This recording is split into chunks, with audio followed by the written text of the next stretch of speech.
This is our final segment. Everybody, I want you to future trip with me, good or bad. This is Future Trip 2022.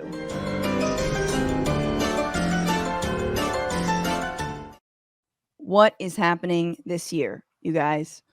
What will happen? I mean, trying to predict this shit. I mean, there's stuff that we're not surprised by, but then there's all sorts of other things that have been going on. And I've been, like a lot of people, hoping that by this past summer we'd be done with COVID. So my hopeful prediction is that we get a handle on COVID somehow, whether it's through enough people becoming naturally immune and enough people being vaccinated and some kind of herd immunity emerging. That's what I would hope. Unfortunately, I don't think conspiracy theories are going anywhere. Jason Stanley is a fantastic professor from Yale who wrote a book about the 10 pillars of fascism.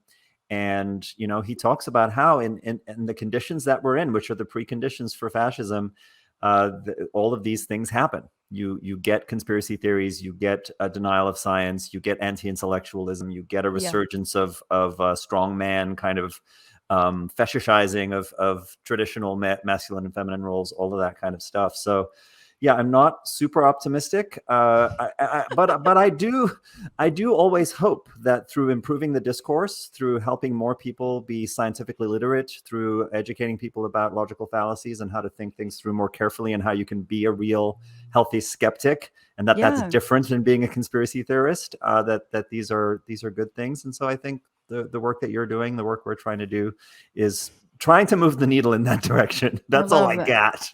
Yes. No, I need that. Derek, any thoughts? Yeah, I'm not hopeful but at all. But that's also I come from Eastern European stock, post-Depression era stock from World War II. So Julian fields most of our social media stuff. We all have our different roles, but I do tap in once in a while to check messages. And I will say we get a lot of messages.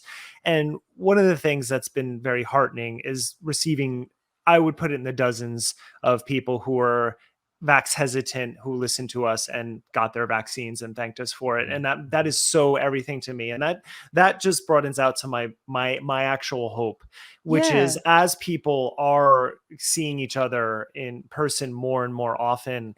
I've even run into some people now in person that probably doesn't agree with my politics or what I've done on the podcast, but we had conversations and things were good. And I feel like these ways that we communicate, as amazing as they are through technology, they don't allow for nuance. They don't allow for real human interaction. And so at the very least, some of the interactions I've had, and will have more as we get through this, will hopefully heal at least some of the fractures that have occurred. But big picture, I am concerned about some of the topics we've brought up. But it's always my thing. It's always my attitude is that you can't heal the world, but you can at least take care of the people closest to you. 100%. A lot of people make it hard to get close to. I'm not gonna lie, but you're right that just as the spell kind of was cast as COVID began, this just like everyone kind of going to that dark place and being very susceptible to some of these things and conspiracies. I hope that the spell can be broken by re-engaging with the world and talking to people and having a basic conversation. I am not hopeful because of the amount of Karen videos that are out there, and like how we see people forgot how to fucking act just like with one another. But I also think that for every one of those videos, like you could also just film just a nice person ordering a bagel and then going home and having a very pleasant, uneventful morning. I think the majority of people are not the Karen videos. I mean, they go viral because it's so outlandish, but most people aren't that. And so we just got to hope for the sane people to step up and also to break the spell of this long-standing idea in the wellness community that everything is love and light, because it is not. And just be honest with what we are as animals and societies, and then you can actually grapple with issues instead of just fetishizing this imaginatory place that doesn't actually exist. Well, anyway, I love that because I am a big proponent of psychology, psychotherapy, psychoanalysis, and I'm like, the like people, the Dharma folks I like all come from that well, not all come from, but I'm just talking about my girl Tara Brock, who I love, who like, you know, she came from like psychoanalysis, and it's like, you know, yeah, you need darkness. Like the sad stuff is good stuff. It can't just all be love and light, and you can't just find an enemy to eliminate and then all of your problems go away. That's not how fucking anything works. Yeah, you know, a lot of the people we cover like to quote Carl Jung, and so I've got one on that tip, which is, he says, one does not attain enlightenment by focusing on figures of light, but rather from entering into the shadow and discovering the treasure that is there. So there's something about that really honoring the depth of that often rejected aspect of what it is to be human, which is vulnerable and mortal and, you know, uncertain and needing others and having trauma history and all of that stuff. That's why I keep him on my desk. There he is. I have really quick predictions, future tripping about 2022. I do think Democrats will lose control of Congress. Not we, but the Dems. And, you know, they'll deserve it, but Americans won't deserve it. But I don't know. I'm not so quick to say it'll definitely happen, but it's feeling that way.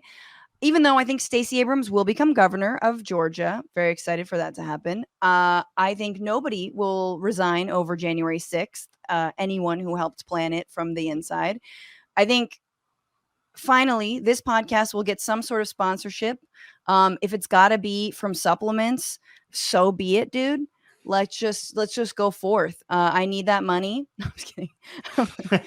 I will make supplements to sell by the end of this. That's the formula. I already make my own eye cream, so that's very fun. It's called Lieutenant Dan's Eye Cream, as in Lieutenant Dan's ice cream from Forrest Gump. Anyway, it's for another podcast episode. And I do think, guys, I'm so sorry to say this, but I think Pete Davidson is going to be dating AOC by the end of next year.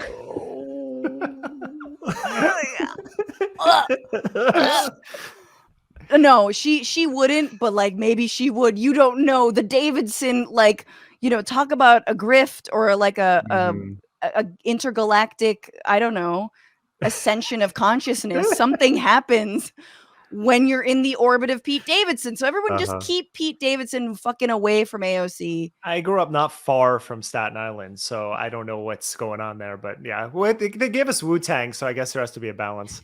Yeah. What's going on, Frantifa? If you haven't already, subscribe to this channel right now. Hit that button. And also, you can become a patron and support the show every single week. Get access to bonus episodes and exclusive merchandise. Patreon.com/Bitchuation Room. Do